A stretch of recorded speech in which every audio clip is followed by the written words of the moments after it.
Hi friends, welcome to our channel my tubal exam. Friends, आज हम लोग Bihar police fireman के लिए तीसरा प्रैक्टिस सेट देखने जा रहे हैं। इसमें भी हमने कुल 50 MCQ प्रश्नों को शामिल किया है। हर प्रश्न के लिए आपको 5 सेकंड का समय दिया जाएगा, जिसके दौरान आपको सही उत्तर का चुनाव कर लेना है। तो चलिए शुरू करते हैं इस प्रैक्टिस सेट को।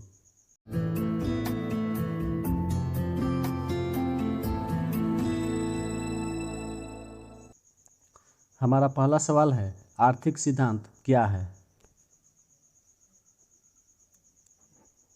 इसका सही उत्तर हो जाएगा ऑप्शन बी, आर्थिक सिद्धांत प्रस्थापना है। सन 1936 में भारतीय नागरिक स्वतंत्रता संघ की स्थापना किसने की थी?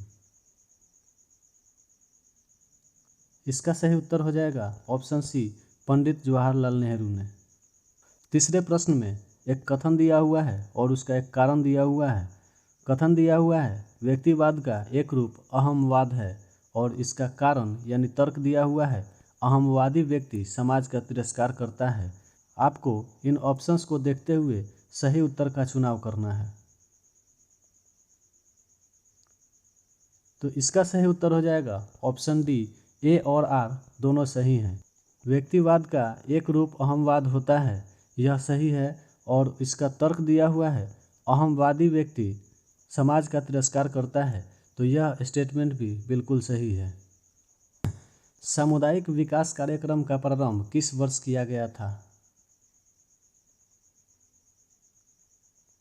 इसका सही उत्तर हो जाएगा ऑप्शन डी, वर्ष 1952 में। येसोमाइट क्या है? इसका सही उत्तर हो जाएगा ऑप्शन डी, येसोमाइट एक झरना है। दोस्तों, यह झरना USA यानी अमेरिका के कैलिफोर्निया राज्य में स्थित है। अधिकतम सामाजिक लाभ का सिद्धांत किसका बुनियादी सिद्धांत है? इसका सही उत्तर हो जाएगा ऑप्शन सी, राजकोषीय अर्थशास्त्र का।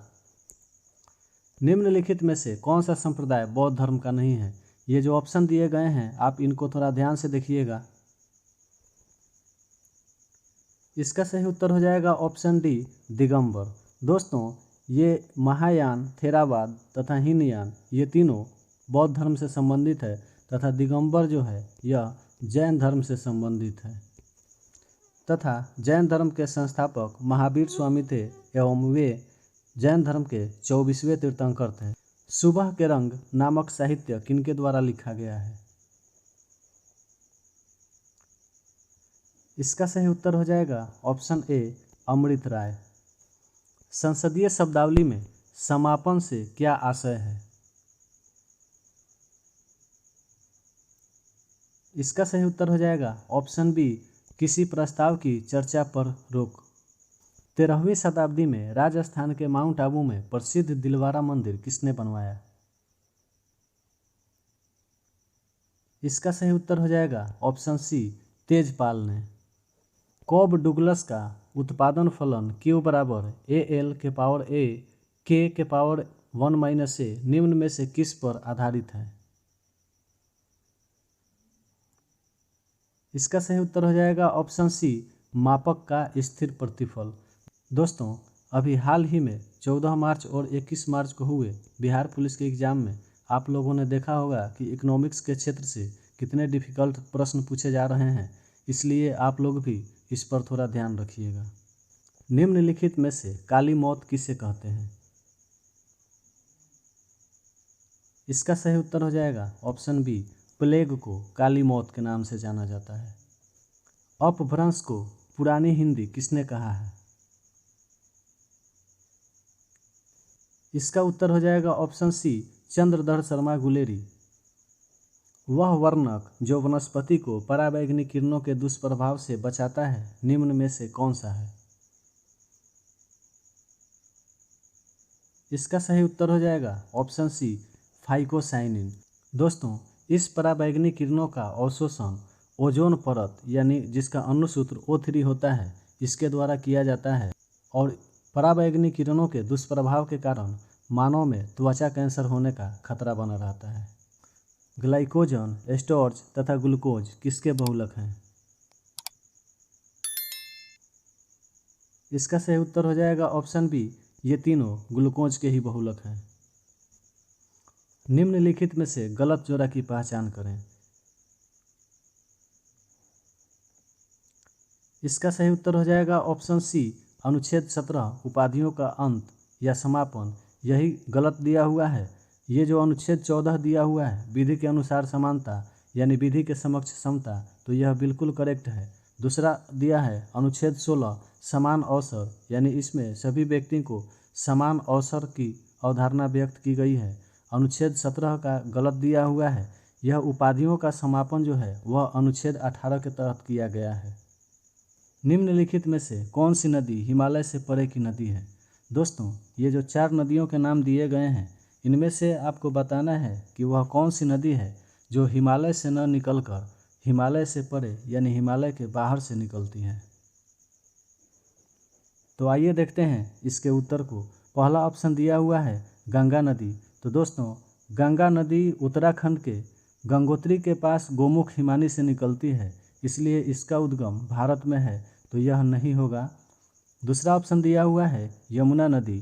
तो यमुना नदी बंदरपुछ के पश्चिमी ढाल पर स्थित यमुनोत्री से निकलती है और यह भी उत्तराखंड से ही निकलती है, इसलिए यह भी उत्तर सही नहीं है। तीसरा ऑप्शन दिया है सतलज नदी। तो सतलज नदी का उद्गम स्थल तिब्बत में मानसरोवर झील के समीप स्थित राकसताल झील से है, तो यहाँ आपको साफ दिख रहा है कि इसका उद्गम स्थल तिब्बत में मानसरोवर स्थित राकसताल झील से है, इसलिए हमारा सही उत्तर ऑप्शन सी ही होगा। यह सतलज नदी हिमालय से परे की नदी है। और चौथा ऑप्शन दिया है रावी नदी।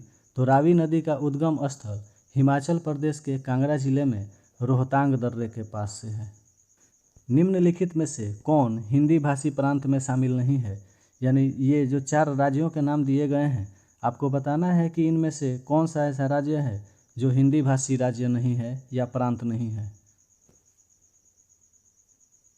इसका सही उत्तर हो जाएगा ऑप्शन ए, पंजाब। पंजाब इसलिए हिंदी भाषी प्रांत नहीं है क्योंकि यहाँ का मुख्य भाषा जो है वह पंजाबी भाषा है। बाकी के 3 जो राज्य दिए हुए हैं, उत्तर प्रदेश, बिहार और मध्य प्रदेश, यहाँ पर हिंदी बोले जाते हैं। सूखी बर्फ निम्नलिखित में से क्या है। इसका सही उत्तर हो जाएगा ऑप्शन सी, सूखी बर्फ ठोस कार्बन डाइऑक्साइड होता है। यह बहुत ही इम्पोर्टेंट सवाल होता है, इसलिए आप लोग इसको याद रखिएगा। यह कई सारे एग्जाम में पूछा जा चुका है। वनस्पति घी के औद्योगिक उत्पादन में कौन सी विधि काम में लाई जाती है। यानी आपको बताना है कि वनस्पति घी का उत्पादन इनमें से किस विधि के द्वारा किया जाता है। इसका सही उत्तर हो जाएगा ऑप्शन बी, अपचयन विधि के द्वारा। निम्न में से किसे वैश्विक विरासत का वन माना जाता है। इसका सही उत्तर हो जाएगा ऑप्शन सी, पश्चिम बंगाल में सुंदरवन। दोस्तों, यह भारतीय वनस्पति विज्ञान जो दिया हुआ है, यह भी पश्चिम बंगाल में है तथा पश्चिम बंगाल में अगर बात की जाए कि यह कहाँ स्थित है, तो यह शिवपुर में स्थित है। आप लोग इसको याद रखेंगे क्योंकि यह भी कई बार एग्जाम में पूछा जा चुका है। निम्नलिखित में से मौखिक का विलोम शब्द कौन सा होगा। इसका सही उत्तर हो जाएगा ऑप्शन ए, लिखित। दोस्तों, मौखिक का मतलब होता है मुंह से बोला हुआ या मुंह से कहा हुआ, जबकि इसका विलोम हो जाएगा लिखित, यानी लिख कर दिया हुआ। जब H2 गैस को उच्च दाब के क्षेत्र से निम्न दाब के क्षेत्र में प्रसारित किया जाता है, तो उस गैस के तापमान पर क्या प्रभाव पड़ता है। इसका सही उत्तर हो जाएगा ऑप्शन बी, बढ़ जाता है। GIS का फुल फॉर्म क्या होता है। आप ऑप्शन को ध्यान से देखिएगा और उसके बाद इसका जवाब दीजिएगा।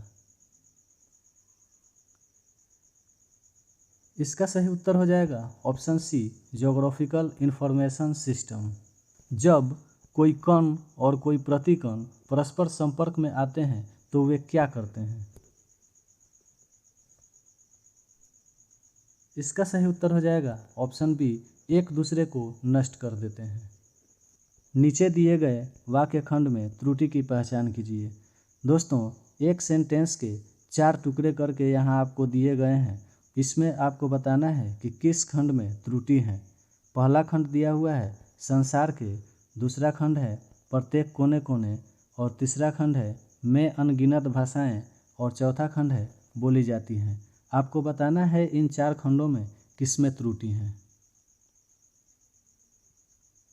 तो इसका सही उत्तर हो जाएगा ऑप्शन बी, प्रत्येक कोने कोने। यहाँ शब्द न होकर यहाँ पर सिर्फ होगा प्रत्येक कोने होगा। ये जो कोने कोने 2 बार लिखा हुआ है वह 2 बार न होकर एक ही बार होगा। तब हमारा सेंटेंस हो जाएगा संसार के प्रत्येक कोने में अनगिनत भाषाएं बोली जाती हैं। रासायनिक क्रियाओं में पायसीकरण क्या होता है? इसका सही उत्तर हो जाएगा ऑप्शन ए, वसा को छोटी छोटी गोलिकाओं में भंजित करना पायसीकरण कहलाता है। दाओ चेंग येडिंग एयरपोर्ट निम्नलिखित में से किस देश में स्थित है?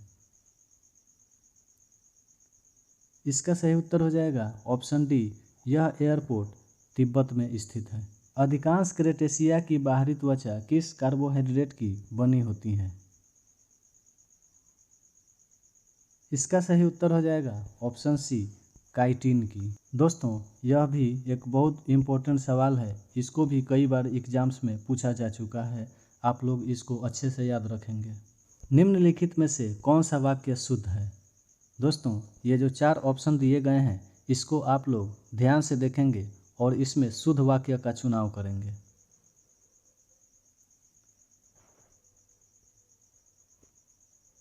इसका सही उत्तर हो जाएगा ऑप्शन डी, वाह कितना सुंदर दृश्य है।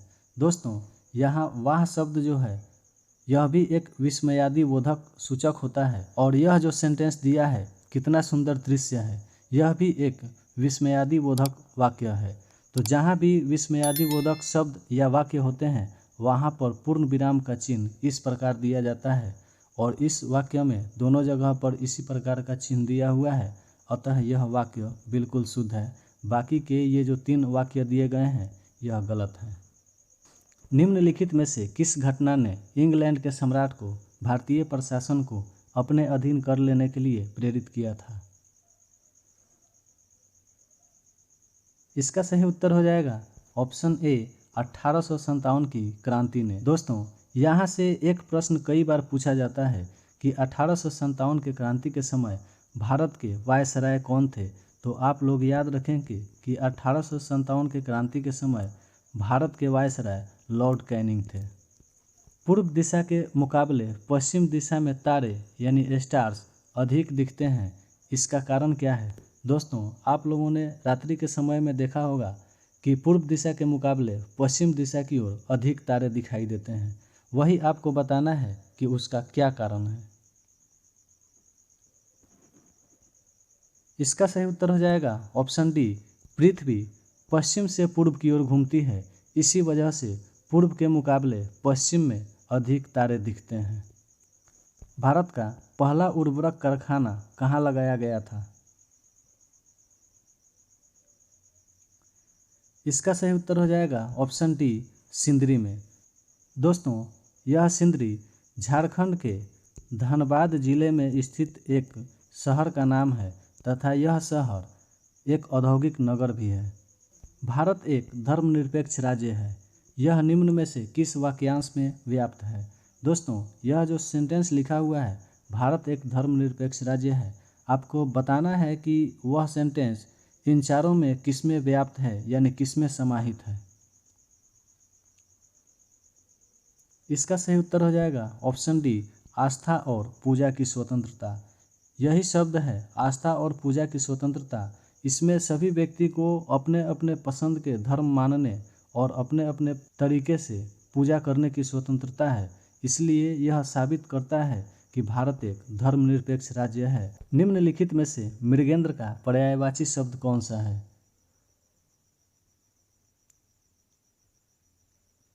इसका सही उत्तर हो जाएगा ऑप्शन ए, शार्दुल। निम्नलिखित में से किस शासक ने सिंचाई तथा लोक निर्माण कार्य पर पर्याप्त ध्यान दिया था? इसका सही उत्तर हो जाएगा ऑप्शन सी, फिरोज शाह तुगलक। निम्नलिखित में से कौन सा एक इंटरनेट का पूर्ववर्ती उपकरण है? यानी आपको बताना है कि इंटरनेट के आने से पहले इनमें से किसका प्रयोग इंटरनेट के तौर पर किया जाता था? इसका सही उत्तर हो जाएगा ऑप्शन डी, अर्पानेट। दोस्तों, इंटरनेट के प्रचलन से पहले इसी अर्पानेट का प्रयोग इंटरनेट के तौर पर किया जाता था। विद्युत की इस चकाचौंध में देख दीपक की लौ रोती है, अरि हृदय को थाम महल के लिए झोपड़ी बली होती है। प्रस्तुत पंक्तियों के रचयिता कौन हैं? इसका सही उत्तर हो जाएगा ऑप्शन सी, उपर्युक्त जो पंक्ति दी हुई है उसके रचयिता रामधारी सिंह दिनकर हैं। एक समाजवादी अर्थव्यवस्था कैसी होती है? यानी आपको एक समाजवादी अर्थव्यवस्था का स्वरूप बताना है कि किस प्रकार का होता है। इसका सही उत्तर हो जाएगा ऑप्शन बी, एक समाजवादी अर्थव्यवस्था एक योजनाबद्ध अर्थव्यवस्था होता है। निम्नलिखित में से किस देश में टांगेरिया ज्वालामुखी स्थित है? दोस्तों, यह टांगेरिया ज्वालामुखी एक बहुत ही चर्चित ज्वालामुखी है। वही आपको बताना है कि वह इन 4 देशों में से किस देश में स्थित है। इसका सही उत्तर हो जाएगा ऑप्शन डी, टांगेरिया ज्वालामुखी न्यूजीलैंड में स्थित एक ज्वालामुखी है। विकिरण के प्रमात्रा सिद्धांत के संस्थापक कौन हैं? इसका सही उत्तर हो जाएगा ऑप्शन सी, प्लैंक। प्लैंक ने विकिरण के प्रमात्रा सिद्धांत को स्थापित किया था। अतिशय डैश के क्षणों में आंसू अनायास टपक पड़ते हैं। ये जो 4 ऑप्शन दिए गए हैं इनमें से आपको एक उचित ऑप्शन का चुनाव करके यहाँ खाली स्थान में भरना है, जिससे कि यह वाक्य शुद्ध हो जाए। इसका सही उत्तर है ऑप्शन डी, संघर्ष। यहाँ अगर हम लोग संघर्ष भर देंगे तो हमारा वाक्य बनेगा, अतिशय संघर्ष के क्षणों में आंसू अनायास टपक पड़ते हैं, और इस तरह यह एक शुद्ध वाक्य होगा। निम्नलिखित में से अर्धचालक पदार्थ कौन कौन से हैं? यहाँ 2 पदार्थों के जोड़ी दिए गए हैं। आपको इन जोड़ियों में बताना है कि कौन सी जोड़ी अर्धचालकों से संबंधित है। इसका सही उत्तर हो जाएगा ऑप्शन डी, सिलिकॉन तथा जर्मेनियम। यह दोनों जो हैं वह अर्धचालक हैं। भारत में बाघों का सबसे बड़ा अभयारण्य कौन सा है? इसका सही उत्तर हो जाएगा ऑप्शन सी, नागार्जुन सागर अभयारण्य। दोस्तों, यह आंध्र प्रदेश में स्थित एक बाघ अभयारण्य है। आइए देखते हैं, यह पेंच अभयारण्य जो है यह मध्य प्रदेश में यानी एमपी में स्थित है। जिम कॉर्बेट नेशनल पार्क, इसका पुराना नाम हेली नेशनल पार्क है तथा यह उत्तराखंड में स्थित है। एक सवाल यहाँ से ये भी पूछा जाता है कि जिम कॉर्बेट नेशनल पार्क के बीचों बीच कौन सी नदी बहती है, तो आप लोग उसका नाम याद रखेंगे। उस नदी का नाम रामगंगा नदी है, जो जिम कॉर्बेट नेशनल पार्क के बीचों बीच होकर बहती है। चौथा ऑप्शन दिया है मानस वन्यजीव अभयारण्य, तो ये तो आपको पता होना चाहिए कि यह अभयारण्य असम में स्थित है।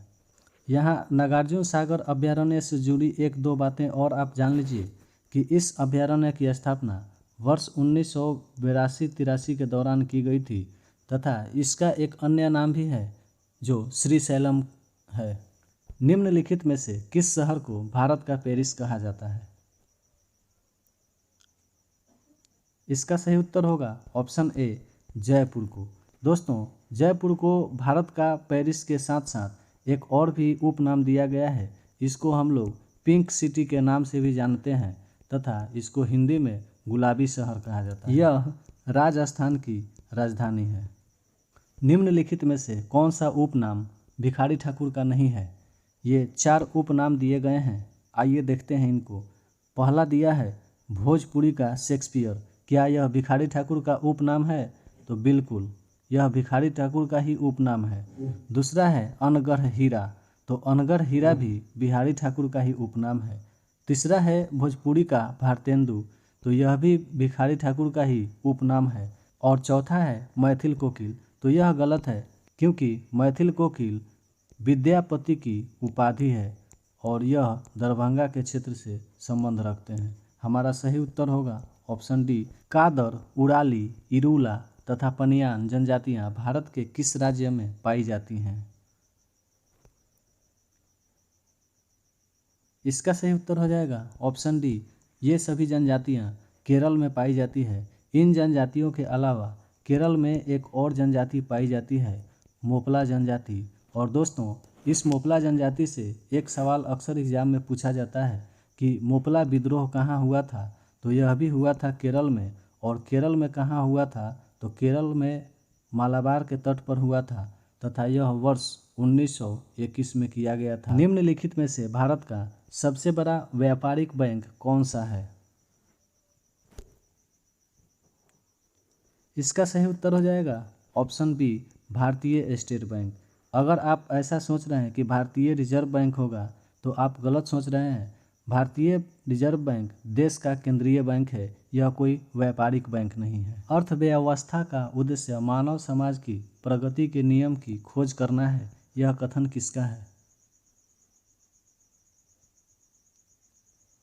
इसका सही उत्तर है ऑप्शन डी, यह कथन कार्ल मार्क्स का है। अंडे का शहजादा मुहावरे का क्या अर्थ होता है? इसका सही उत्तर होगा ऑप्शन डी, अनुभव विहीन व्यक्ति। यानी एक ऐसा व्यक्ति जिसमें अनुभव की कमी हो या अभाव हो, उसको हम लोग अंडे का शहजादा के मुहावरे के द्वारा इंडिकेट कर सकते हैं। तो दोस्तों, यह था बिहार पुलिस फायरमैन के लिए 50 MCQ प्रश्नों का एक महत्वपूर्ण सेट, और इस कड़ी में यह हमारा तीसरा प्रैक्टिस सेट था। यदि यह वीडियो आपको अच्छा लगा तो वीडियो को लाइक ज़रूर कीजिएगा, और यदि आपको किसी प्रकार का सुझाव देना हो तो आप उसे कमेंट बॉक्स में ज़रूर लिखें। चैनल पर यदि आप नए आए हैं तो आप हमारे चैनल को सब्सक्राइब ज़रूर कर लें, और जितना ज़्यादा से ज़्यादा हो सके उतना अपने दोस्तों के पास इस वीडियो को शेयर भी ज़रूर करें, ताकि वो लोग भी इस वीडियो के माध्यम से लाभ उठा सकें। मिलते हैं अगले एपिसोड यानी चौथे नंबर एपिसोड में। तब तक अपना ध्यान रखें और प्रैक्टिस करते रहें। धन्यवाद।